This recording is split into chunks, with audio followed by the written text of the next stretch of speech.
إن الحمد لله نحمده ونستعينه ونستغفره. روى الإمام البخاري عن سيدنا أنس بن مالك رضي الله تعالى عنه قال: كنت ساقي القوم في منزل أبي طلحة رضي الله عنه، وكان خمرهم يومئذ الفضيح، فأمر رسول الله صلى الله عليه وسلم مناديا ينادي: ألا إن الخمر قد حرمت. فقال لي أبو طلحة رضي الله عنه: اخرج فأهركها. فخرجت فهركتها فجرت في سكك المدينة. وفي رواية أخرى: فما سألوا عنها ولا راجعوها بعد خبر الرجل، أو كما قال رضي الله تعالى عنه. اللہ مالک کی توفیق سے گزشتہ خطبات جمعہ میں یہ بات عرض کرنے کی عاجزانہ ٹوٹی پھوٹی کاوش کی جا رہی تھی کہ اللہ کی غلامی پر جمنے کی راہ میں استقامت اور دین پر ڈٹ جانے کی راہ میں اللہ کریم نے آزمائشیں، رکاوٹیں اور ابتلائیں رکھی، اور اللہ والے اللہ کی رحمت سے ان رکاوٹوں کو مغلوب کر کے سرفراز و سربلند ہوتے. آج کے سبق میں ایک نئی رکاوٹ سے اللہ کی توفیق سے بات کا آغاز کرتا ہوں. اس عاجزانہ ٹوٹی پھوٹی التجا کے ساتھ اللہ کریم مجھے اور آپ حضرات و خواتین کو تمام رکاوٹوں پر قابو پاتے ہوئے موت کے وقت تک ایسی حالت میں پہنچا دیں کہ ہم اللہ کی غلامی پر جمے. آج کی رکاوٹ عادات اور رسوم و رواج اور کسی بات پر انسان کا مزاج بن جانا. بڑے بڑے بظاہر اچھے لوگ، منبر و محراب میں قیادت کرنے والے لوگ، حج و عمرہ کرنے والے لوگ بری عادتوں میں ملوث ہیں. بات کی جائے تو فوراً جواب آتا ہے کیا کروں، یہ عادت ہے. کیا عادت کا عذر، کیا عادت کا بہانہ استقامت سے چھٹی دلوا دیتا ہے؟ آئیے آج کے سبق میں صرف 3 واقعات، اللہ جانے کتنے واقعات، ایک مردوں کا اور 2 خواتین کے اللہ کی توفیق سے اپنے گھروں میں لے کے جاتے ہیں. شاید اللہ کریم مجھ ناکارے اور آپ سب کو دیگر رکاوٹوں اور اس عادت کے نام سے شیطانی رکاوٹ، اس پر قابو پانے والوں میں شامل فرما دیں. عربوں میں ایک بہت پرانی عادت شراب کا پینا تھا. اگر کوئی عربوں کی شراب سے محبت اور ان کا تعلق جاننا چاہے تو شاید ایک بات اس کو سمجھنے کے لیے کافی ہو کہ عربی قوامیس میں، ڈکشنریز میں جا کے دیکھے کہ ان کے ہاں شراب کے کتنے نام ہیں۔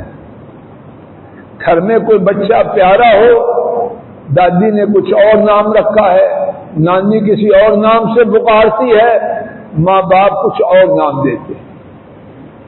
یہ ناموں کا زیادہ ہونا سب کی محبت کا ایک مظہر ہے۔ شراب کے کتنے نام ہیں، عربوں نے رکھے ہیں، اور شعر و شاعری میں شراب کا کتنا حصہ ہے، عربوں کے شراب سے تعلق کو بیان کرنے کے لیے بہت کافی۔ آئیے رب ذوالجلال کے حکم کے مقابلے میں اس عادت کا مفت کس طرح پاش پاش ہوا، ریزہ ریزہ ہوا۔ کچی پکی بات نہیں، صحیح بخاری کی روایت جو ابتدا میں پڑھی گئی، اس کے حوالے سے بات کو سمجھنے سمجھانے کی اللہ کی توفیق سے عاجزانہ کوشش کرتے۔ سیدنا انس بن مالک رضی اللہ عنہ صحیح بخاری کی اس حدیث کے راوی ہیں۔ توجہ فرمائیے، کتنے کتنے بڑے لوگ کیا کچھ شراب سے تعلق میں کہاں تک تھے۔ انس، کون انس؟ رسول کریم صلی اللہ علیہ وسلم کے خادم خاص کا لقب پایا۔ جب مدینہ طیبہ نبی کریم صلی اللہ علیہ وسلم تشریف لائے، اس وقت سے موت تک آپ کی خدمت میں جتے رہے۔ اور شراب سے تعلق والی کہانی کیا تھی، خود بیان کرتے ہیں۔ میں ابو طلحہ کے گھر میں، یہ ان کے سوتیلے باپ تھے، ان کی اماں نے ابو طلحہ سے نکاح کر رکھا تھا۔ انس بیان کرتے ہیں، میں ابو طلحہ کے گھر میں ساقی تھا، یعنی لوگوں کو شراب پلا رہا تھا۔ انس کہاں تک شراب معاشرے میں سراج کر چکی، اور اس وقت بیان کرتے ہیں جو شراب کا دور چل رہا تھا، اس کا نام تھا الفضیح، فا ضاد یا ہا۔ اب کیا ہوا، انس بیان کرتے ہیں رسول کریم صلی اللہ علیہ وسلم نے ایک شخص کو حکم دیا، اس نے گلیوں میں اعلان کیا، سنو، یقیناً شراب کو حرام قرار دے دیا گیا۔ کتنے لیکچر ہیں، کتنا لٹریچر ہے، کتنی کتابیں ہیں، اور پڑھے لکھے لوگ جانتے ہیں مغربی دنیا میں شراب کی ممانعت پر کیا کچھ فسادات ہیں۔ اور یہاں کیا ہے، الا ان الخمر قد حرمت، ایک سطر کا جملہ نہیں، ایک سطر سے بھی چھوٹا جملہ، سنو، یقیناً شراب کو حرام قرار دے دیا گیا۔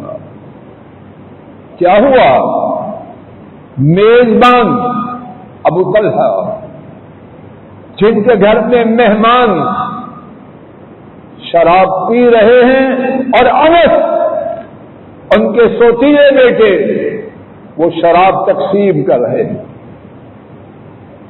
کانوں میں آواز آئی، ان کی زبان میں کیا تھا، اخرج فاحرقھا، نکلو اور جتنی شراب موجود ہے باہر گلی میں پھینک۔ کانوں کے حکم کے سننے اور زبان کے اس حکم کی تعمیل کے لیے اپنے سوتیلے بیٹے شراب پلانے والے انس اس کو حکم دینے میں کتنے سال لگے، کتنے مہینے، کتنے دن، اللہ جانے 1 منٹ تھا یا اس سے کم یا اس سے زیادہ۔ سنا، زبان نے کہا نکلو اور شراب کو پھینک دو۔ انس، انہوں نے کیا کیا؟ انکل ٹھہر جاؤ، سرکل پورا ہو جائے، مہمان ہیں۔ یہ شیطانی ڈائلاگ ادھر ہیں ادھر نہ تھے۔ انس بیان کرتے ہیں فحرقتها،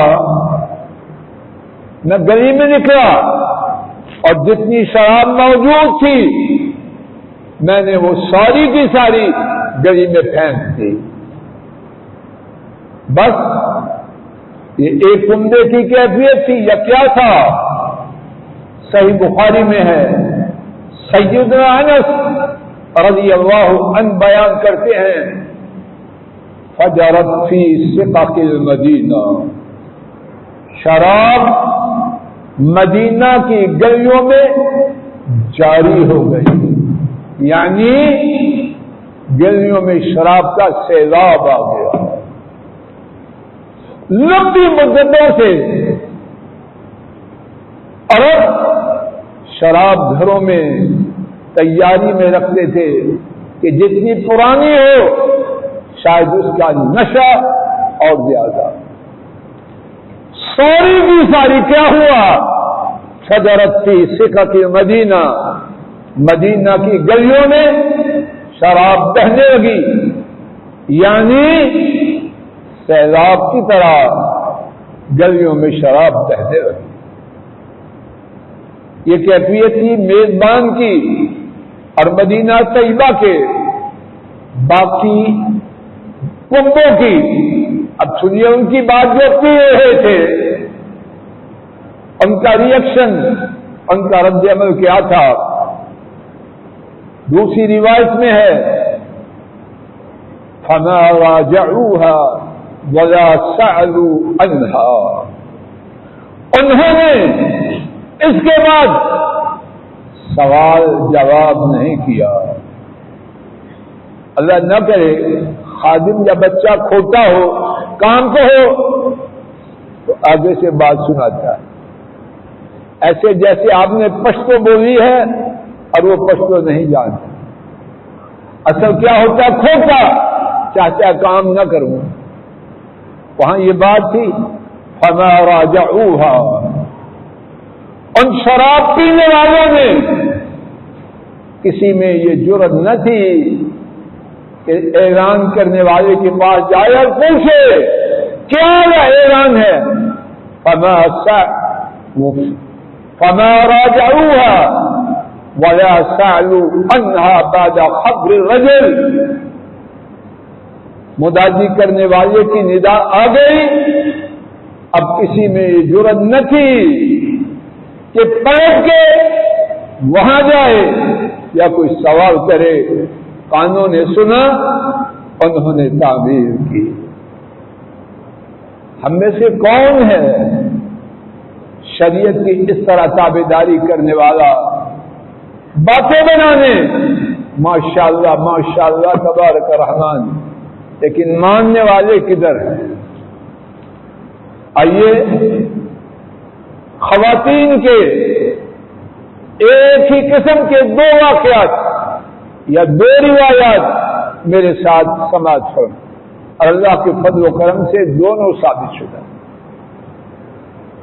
پہلا واقعہ امام بخاری اور امت کی خوش نصیبی ہے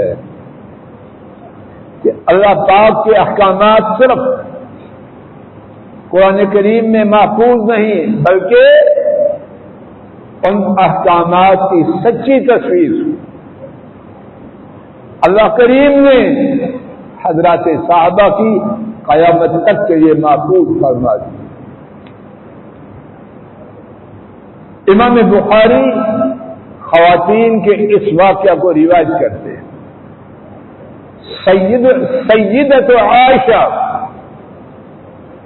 سیدت عائشہ رضی اللہ تعالی عنہا، صدیقہ اور صدیق کی بیٹی، وہ روایت کرتی ہے۔ اللہ کریم پہلے مہاجرین جو پہلے ہجرت کر کے آئے، ان کی خواتین پر اپنی رحمتیں نازل کرے۔ کیا کیا انہوں نے؟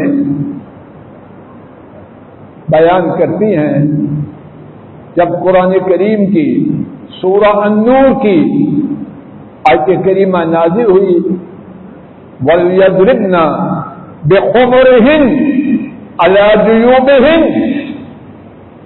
خواتین کو چاہیے کہ اپنی اوڑھنیاں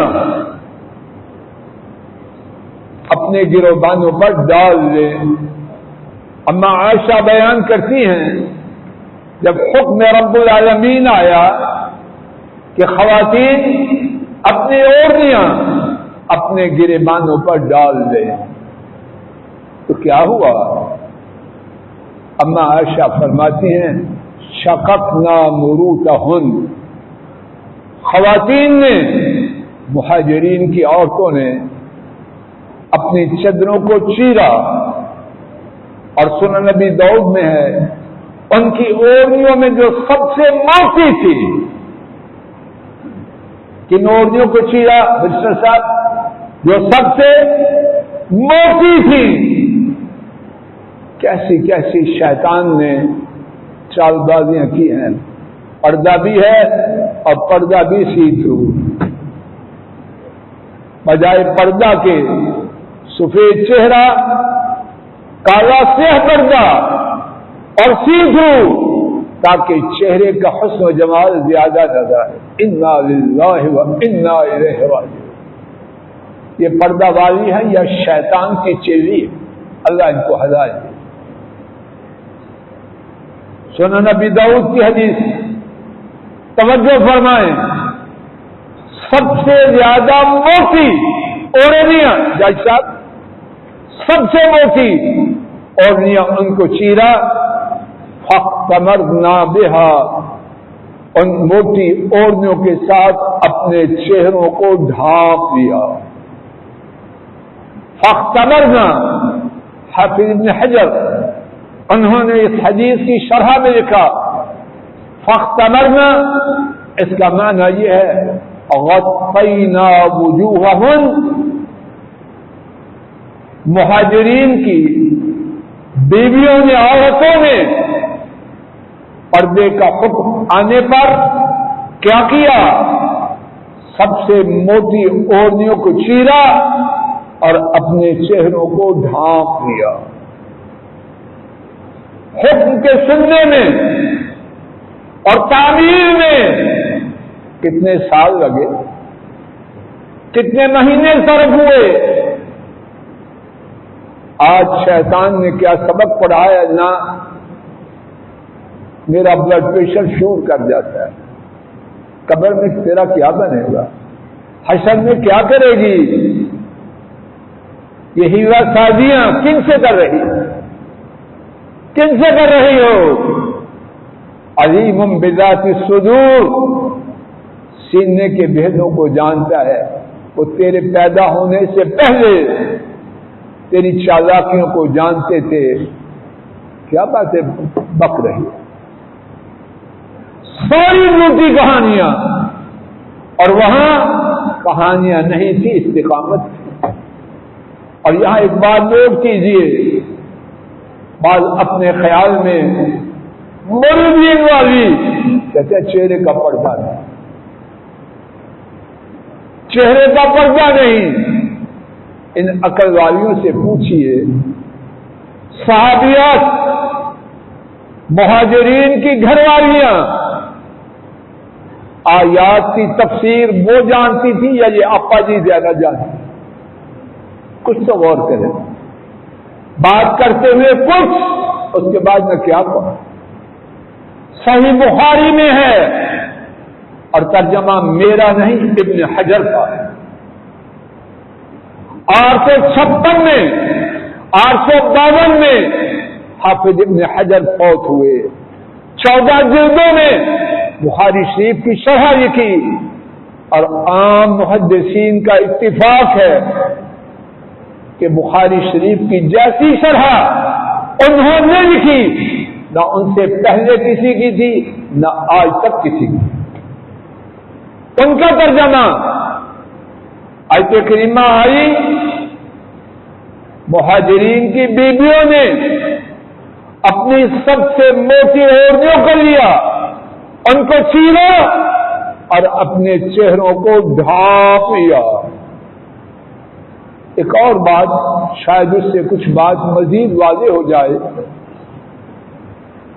اوڑھنی نیچے ہوتی ہے، سر پہ ہوتی ہے؟ کاشف جی ادھر ہوتی ہے، نیچے ہوتی ہے؟ تو اوڑھنی ایسے تھی، اللہ کرے بیٹیوں کو بات سمجھ میں آ جائے، اگر بیٹی کو بات سمجھ آئے تو کھڑی ہو کے وہ بھی بیان کر دے۔ اس طرح اوڑھنی تھی، اب چیرا تو چیر کے، اور حکم کیا ہے؟ گریبانوں کو، چھاتیوں کو ڈھانپنا ہے، تو اس کے ڈھانپنے کے لیے پیچھے سے جائیں گے یا ادھر سے آئیں گے؟ سب درسی مسئلہ بات واضح ہو رہی ہے۔ حکم کیا ہے؟ اوڑھنے کہاں ڈالو؟ بولو، چھاتیوں پر، گریبانوں پر۔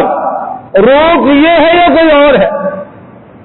جائی صاحب جی کون سا روک ہے؟ صحیح بخاری میں واضح ہے کہ انہوں نے اوڑھنیوں کو چیرا اور اپنے چہروں کو ڈھانپ لیا۔ اب آیت کریمہ کو انہوں نے سمجھا یا یہ آپا جی زیادہ سمجھتی ہے؟ اللہ ان آپا جی کو ہدایت دے۔ تیسرا واقعہ، خواتین کا وقت ہوا چاہتا ہے، اسی پر بات کو روکتا ہوں۔ انشاءاللہ الرحمن آئندہ خطبہ جمعہ میں یہی تیسرا واقعہ اور کچھ اور رکاوٹ یا رکاوٹیں اور کچھ واقعات اللہ کی توفیق سے عرض کرنے کی عاجزانہ کوشش کی جائے گی۔ اللہ ایمان و عافیت سے بات کا کہنا سننا اور ٹھیک بات پر کہنے اور سننے والے حضرات و خواتین کو عمل کرنا نصیب فرمائے۔ وآخر دعوانا ان الحمد للہ رب العالمین۔ الحمد للہ نحمده ونستعینه ونستغفره ونعوذ باللہ من شرور انفسنا ومن سیئات اعمالنا، من يهده الله فلا مضل له ومن يضلل فلا هادي له، وأشهد أن لا إله إلا الله وحده لا شريك له، وأشهد أن محمدا عبده ورسوله صلوات ربي وسلامه عليه۔ آج کے خطبہ جمعہ میں اللہ مالک کی توفیق سے استقامت کی راہ میں ایک رکاوٹ، عادت اور مزاج کا شریعت کے خلاف ہونا، اس کا تذکرہ اور اس کے حوالے سے دو واقعات عرض کیے گئے کہ اللہ والے اپنے مزاج کا بت نہیں پوچھتے، اپنی عادت کا بت اس کی پرستش نہیں کرتے، وہ عرش والے رب کی غلامی کرتے ہوئے ان بتوں کو پاش پاش کرتے۔ اللہ مجھے آپ کو بھی انہی کے مبارک قدموں پر چلنے کی توفیق عطا کرے۔ آئندہ خطبہ جمعہ میں اسی کا کچھ مزید حصہ عرض کرنے کا عاجزانہ ارادہ ہے۔ اللہ ایمان و عافیت سے، اخلاص سے کہنا سننا ہم سب کے نصیب میں فرمائے۔ اللہم صلی علی محمد وعلی آل محمد كما صليت على إبراهيم وعلى آل إبراهيم إنك حميد مجيد.